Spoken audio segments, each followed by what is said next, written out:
So the question here is, a piece of silicon is doped uniformly with phosphorus with a doping concentration of 10 raised to 16 per centimeter cube full stop. The expected value of mobility versus doping concentration for silicon assuming full dopant ionization is shown below full stop.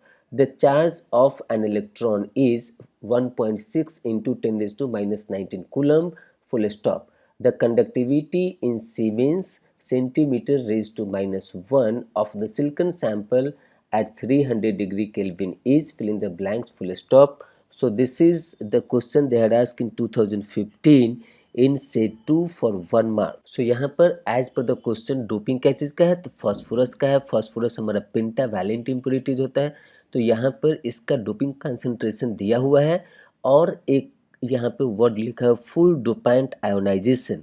सो इस full dopant ionisation का मतलब होता है, इससे पहले भी हमने बताया था कि as per the approximation we can say that this full dopant ionization this is giving here N0 is equal to approximately ND. मतलब कि concentration of electron at thermal equilibrium is equal to the concentration of doping atoms. तो यहाँ पर phosphorus का doping है, so it will form N type of the semiconductor and their value is given as a 10 to the power 16. So as I can say that this given data as a N0 is equal to ND is equal to 10 to the power 16 per centimeter cube. और उसके बाद हमारा ये electronic charge दिया हुआ है Q. So Q is equal to 1.6 into 10 raise to minus 19 coulomb. हमको निकालने का conductivity of silicon sample. So sample किस टाइप का है, तो एन टाइप का फॉर्म हो रहा है, तो क्या हो जाएगा conductivity of this N type of the sample as we know that as per the approximation this can be written as N naught into Q into mu N. और हम लोग इसको ऐसे भी लिख सकते हैं N D into Q into mu N. यहाँ पे क्वेश्चन में डायरेक्टली म्यू एन का वैल्यू नहीं दिया हुआ है, तो वो हम लोग इस ग्राफ के हेल्प से निकालेंगे.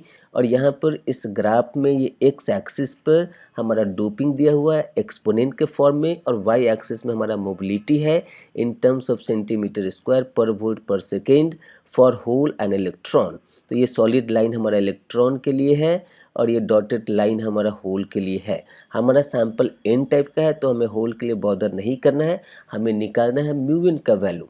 तो अगर आप देखेंगे ये 10 raise to 16, so this is matching to this point 1 point E plus 16.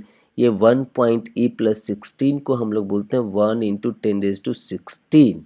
सो ये इसके बराबर होता है. तो यहाँ पर देखेंगे कि ये पॉइंट हमारा इसको क्रॉस कर रहा है इस पॉइंट पे. इसका मतलब है कि from this graph it is very obvious that mobility of the electron is coming here mu N is equal to 1200 centimetre square per volt second.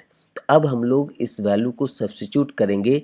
Let's say this as a equation number 1.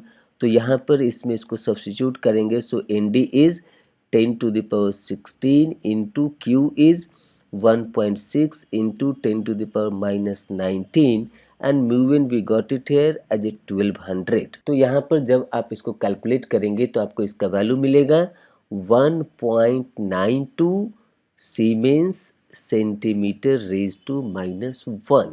तो जैसे कि ये question NET type का question है, तो numerical value क्या हो गया. So for this question numerical value is 1.92. इसका यूनिट ऑलरेडी यहाँ पर मेंशन है, ये हमारा यूनिट मेंशन है. तो final answer for this question is 1.92 and by the way this is the end of the explanation for this question.